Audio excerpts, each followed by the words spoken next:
Welcome back. MK party leader Jacob Zuma has labelled the newly formed Government of National Unity as meaningless. He made the comments at a briefing in Johannesburg yesterday. Zuma also described the deal between the ANC, the DA, IFP and the Patriotic Alliance as misleading. When this time they were faced with a problem of how do you deal with the situation in South Africa, they decide to put our country as if it's at war. We now need to be together so that we can have a government of national unity. That is meaningless, says nothing. It's nothing. We're just misleading one another to think that is a good thing. Other people even forgot, thought that they could in fact be together with the DA because they just put this word, Government of National Unity, others are hiding behind. Now it has become such a thing. By the abbreviation, GNU. Nonsense.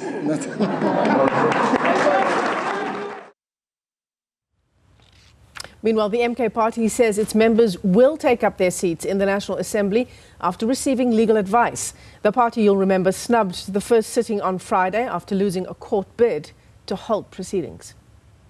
We wish to announce that after taking legal advice, Umkhonto weSizwe will soon occupy its seat in the National Assembly.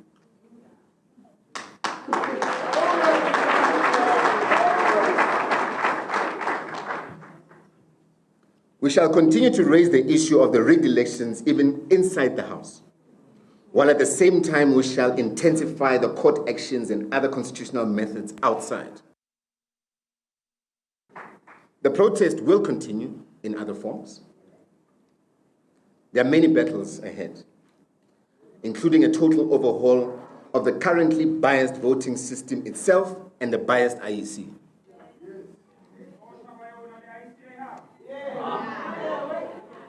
Together with the Progressive Caucus and the people, we must fight the sellout deal of the DA and their puppet Ramaphosa by any means necessary and within the law.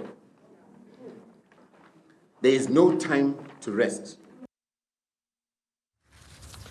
All right, let's stay with the MK party and discuss the merits of this planned legal action that was just spoken about in that briefing yesterday. What the MK party is seeking at the Electoral Court is an order declaring the national and provincial elections held on the 29th of May as being not free, not fair, and therefore invalid.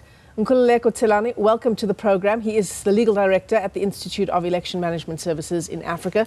Great to talk to you. Thanks very much indeed for coming on, Nkululeko. And I wonder, just as a start, perhaps we can just begin with not just the merits of this case. Before we get there, what would need to be the circumstances in South Africa for an election to be declared as not free, not fair, and invalid?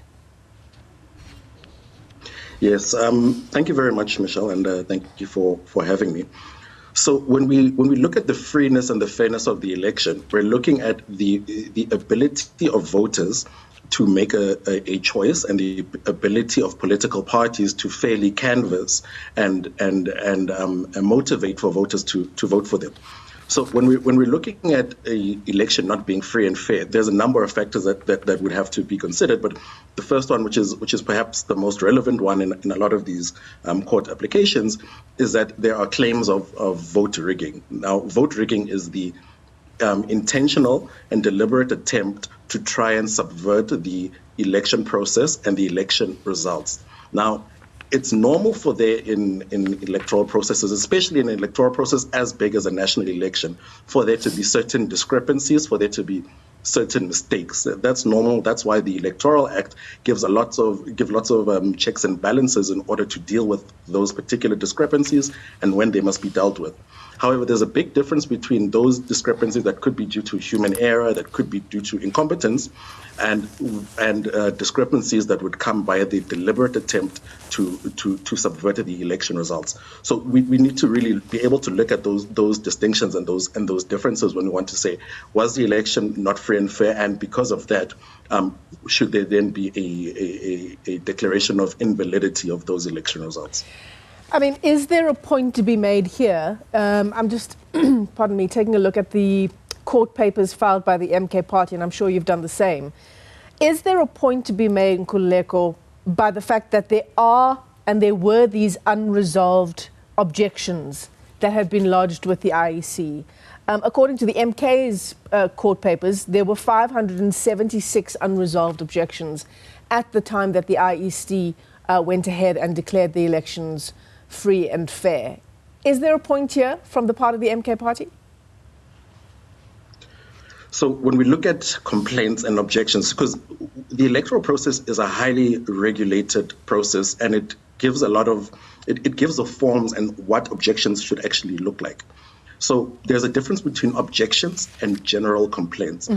Now, general complaints raised by a political party, by a voter, or by any observer are not grounds for halting the announcement of the elections. The only thing that can stop the announcement of the elections are objections, which are made in terms of Section 55 of the Electoral Act.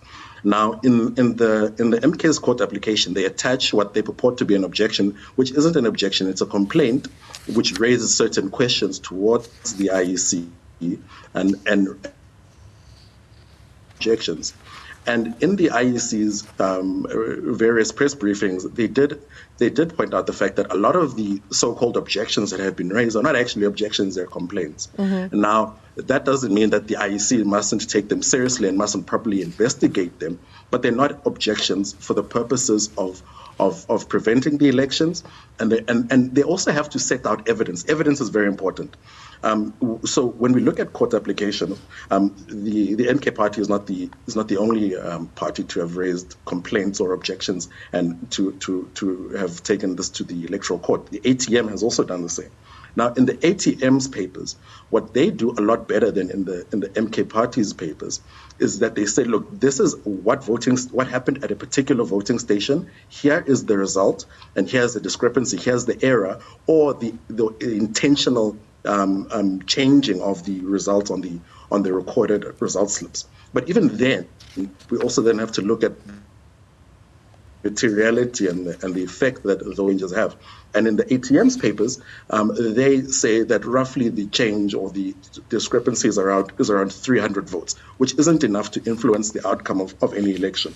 Of course, it must be taken seriously, and then the IEC must investigate and make sure that those things don't happen again. But when we look at the overall freeness and fairness of the election, it doesn't make a difference. And when we then go back to the MK party's papers, they allege a lot of things. They allege that there is a report that they have from independent analysts, which they don't include in their papers. And because they don't include it in their papers, that means that there's no proof before the court that there was actual any rigging or any intentional changing of the result slips. Yeah, I'm taking a look at the evidence that the MK party talks about, Nkululeko. I don't know if you've seen this, but there's a document that's been prepared and analyzed. I'm reading directly from the papers here, by the experts of the applicant, being the MK party. And there are three, so there's a column for provinces, and then there are three columns. It goes registered voters, registered votes counted, and discrepancies. So there's obviously a discrepancy in every province between the number of people that registered to vote and the number of people who go out and vote, right? We always talk about low voter turnout. I mean, unless I'm understanding this completely incorrectly here.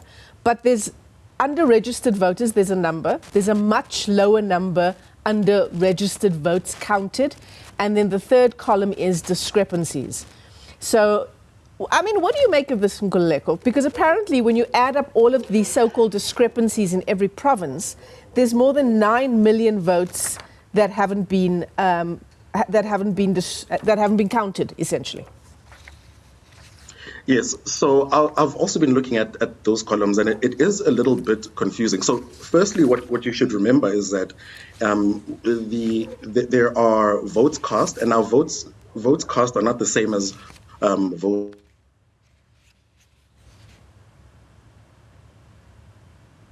So that would count as votes cast. So that's one reason. Nkululeko, can you start that thought again, because we lost you for a second there when the picture froze. So you said votes cast obviously don't correlate with registered voters, right? Yes, so votes cast won't correlate with registered voters because, as you're aware, in this last election, we had 3 ballots. So that's the first reason that there could be a discrepancy in the numbers. Then a second reason that there could be a discrepancy in the numbers is also related to spoiled ballots. That's if someone made a mistake on their ballot, and then the intention of the voter wasn't clear, so then that vote isn't counted.